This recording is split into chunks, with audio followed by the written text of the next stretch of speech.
Okay, this is a help video for doing the impulse video analysis. Of course, you'll have to do two things. So the first is to make sure that you have Logger Pro added to your computer. So you'll need to go through and download that. The directions are at the top of the Google Classroom on the classwork site. So go through and do that. If you are having difficulties getting Logger Pro to work, contact me and we'll find a different way for you to go about doing this activity. You do need to get yourself a video, and this video needs to be kind of a slow motion one, and it needs to be downloaded on the computer that you have. I've got an example video here. My son and I went out and we got a little football throw.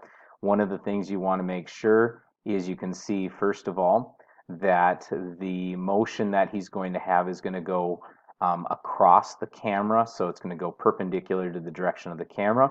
The other thing you want to make sure that you have is something that you can scale. So I can easily scale this off of his height, so I'm going to use that in the video. You want to make sure that the motion of the object is going to go. I did this with a standard phone, okay? So I'm going to pause it right here. Standard phone, so that you're getting about 240 frames a second, I think is what my iPhone was set for. And you can see that the ball is clear. I tried to make sure that we picked a ball that would be good contrasting colors to the background so that you'd be able to see it. And you need to be able to see the ball leave the hand. So we're looking specifically for points of contact as well as some of the points away from it. So you can see there's the good video. And so now that I have that video, I'm going to go ahead and we're going to open up our Logger Pro. And so I'm going to run through the steps of doing this in Logger Pro because the end goal is to actually get to the force that he would have thrown this ball with. So you can see I've got Logger Pro open. I'm going to go into my insert.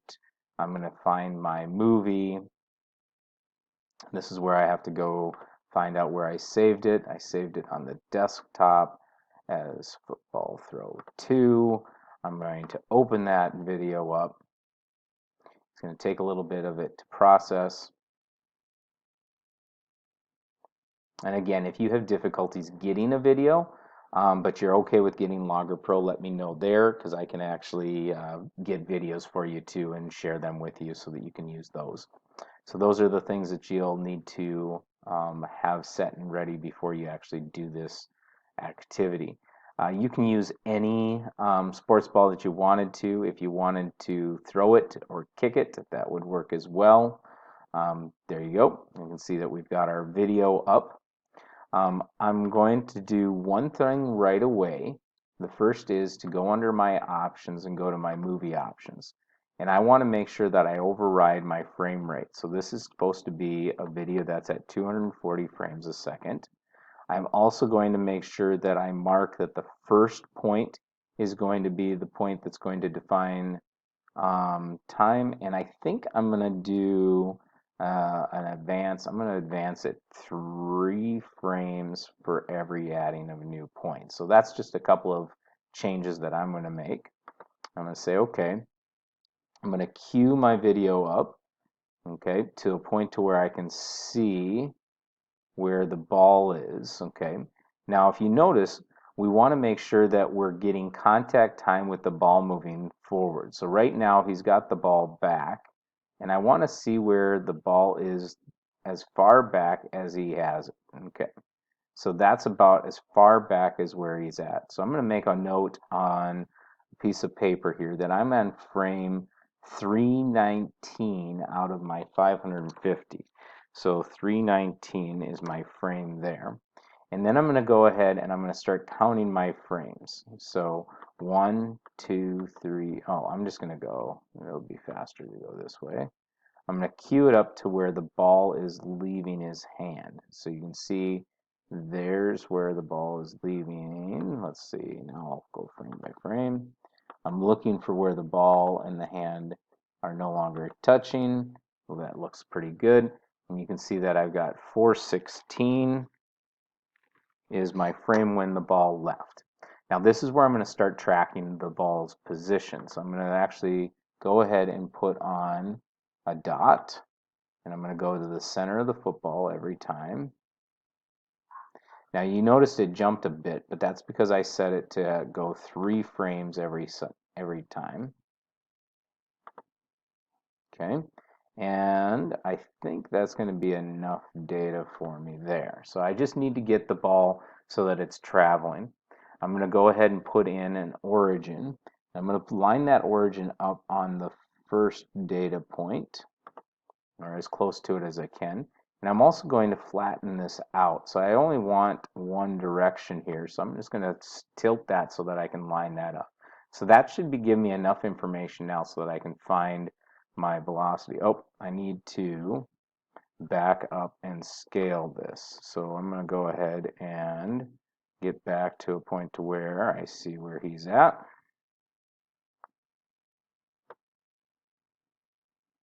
Okay, we're going to set my scale.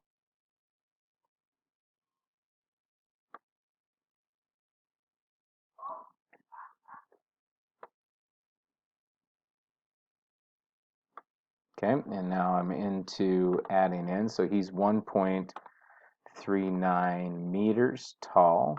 Okay, so what I did is I scaled, I set my origin, and I plotted my points.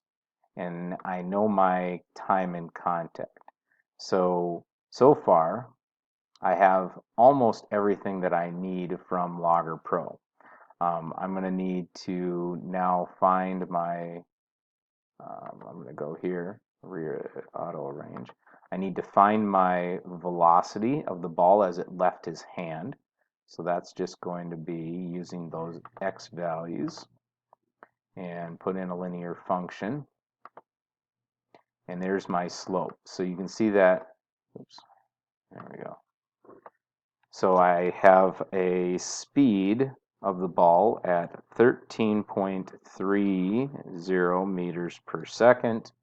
I know that the mass of the ball, I'll go look that up, but I do need to know the mass. And between the mass and the velocity, I know how much momentum I have. And then my frames in contact, I would just go ahead and subtract my frames 416 from 319.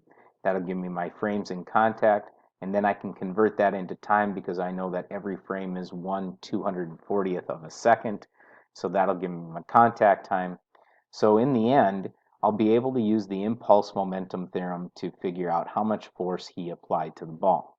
Now, your end result is that you're going to use a way to kind of capture the screen and show me these things, and then you'll be able to talk about it. I think that we can do this with here's what we can do. You can use your camera to kind of hold it up on the screen, and you can then voice over as you're talking. And then you should be able to then share that video back with me. I am going to try this with a Flipgrid, so you'll be able to add your link for your video into Flipgrid, and so we'll see if that works as well. So we'll try that, and that way everyone else can kind of see. So you can see how did your force compare with others. Anyways, good luck, and again, if you have questions on using Logger Pro or getting the video, make sure you contact me so that we can get those things cleared up. Okay?